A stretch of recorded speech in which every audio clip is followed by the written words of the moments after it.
How high or low should my larynx be when I sing? Somebody says it should be high, somebody says it should be low, other people say I shouldn't manipulate it at all. What's the right thing to do? Hi folks, I'm Voba. I'm a singer and a vocal trainer, and this is my channel about anatomical vocal training. The larynx position. All singers all over, think sooner or later about how high or low their larynx should be. Now, for me, firstly, it's very important to differentiate between the larynx and the thyroid cartilage, because the thyroid cartilage is one part of the larynx that I'm talking about. I'm not talking about the whole larynx. Why? I will do another video and explain it in that and link it here once it's done. Now, basically, I talk about the thyroid cartilage because the thyroid cartilage needs to be flexible, right? Now, the question is there one particular position that it should be in and stay in? Short answer, no. Long answer, it's a bit more complex than that, because there is not one particular position that fits all. One important rule that you should always consider is that your thyroid cartilage should be flexible. However high or low it is, it shouldn't just be the only position that it can be. You should always be able to change its position with whatever note you sing or speak. However, there are a few positions that this thyroid cartilage should not be in. Now, your thyroid cartilage can not only go up and down, it can also tilt. And through muscle imbalances, it can even tilt to the side.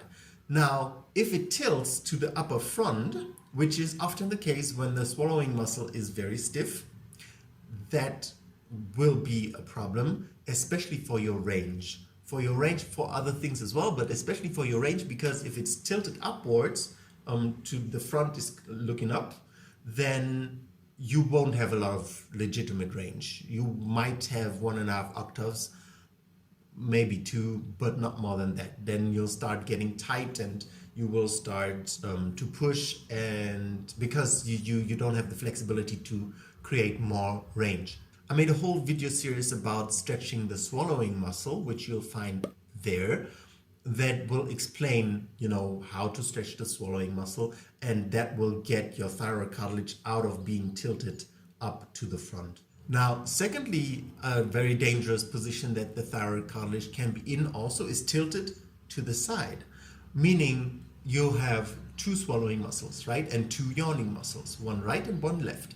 And if one swallowing muscle, which is sometimes the case with people, on one side of the body is often with people, stronger than the other side. So here the same, if one muscle is tighter, like the right swallowing muscle, for instance, is tighter than the left one, then your thyroid cartilage might be tilted towards one side. And that is a problem, obviously, because the vocal cords are inside the thyroid cartilage and they will be tilted as well.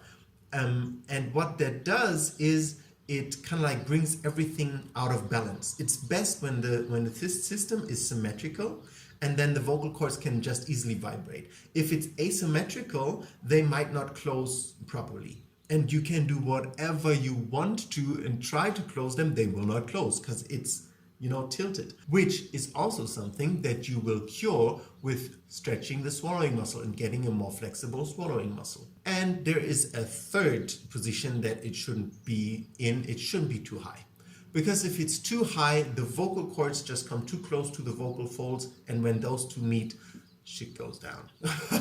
You don't want them to meet ever. And which is not a position but more a movement, it should never be pressed down. If you want your thyroid cartilage low, do not press it from above, pull it from below.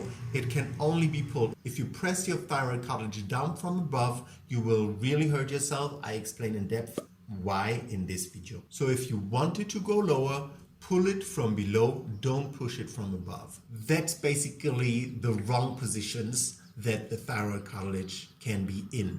It can be asymmetrical and it can be too high, and not pressed down from above but pulled down from below. Now obviously I'm talking about health. I'm not talking about your aesthetics. Aesthetics is secondary. The first important thing is health, vocal health. You want to use your voice so you can, have a career. If you have problems, then you won't have a career for long. Or a very unhappy one, always having problems, patchworking around, tiptoeing around certain issues that you always think you'll always have. You want vocal freedom, and that means vocal health.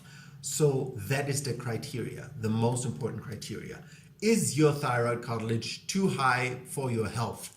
That's the real question. It's not, is it too high for my sound? No. The question is it in a position where I potentially can hurt myself or that limits my ability to have a free, capable voice? And basically for all genres, your thyroid cartilage when you sing can be in the middle of your throat or up to very low, and moving in between, depending on what you sing, how you sing it, and what type of sounds and intensity you want to create. Summary, there's not one position that is right for the thyroid cartilage, but there are quite a few positions that are wrong anatomically, health-wise, for the thyroid cartilage to be in. If the content gave you something, please subscribe to my channel and like my videos.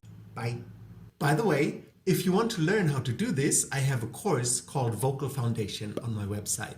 I created a free tour where you can learn the what, why, who, how, and the content, the benefits, the finances, prerequisites, everything about the course. So if you're eager to get your voice to the next level, follow the first link in the description and sign up for my Vocal Foundation free tour.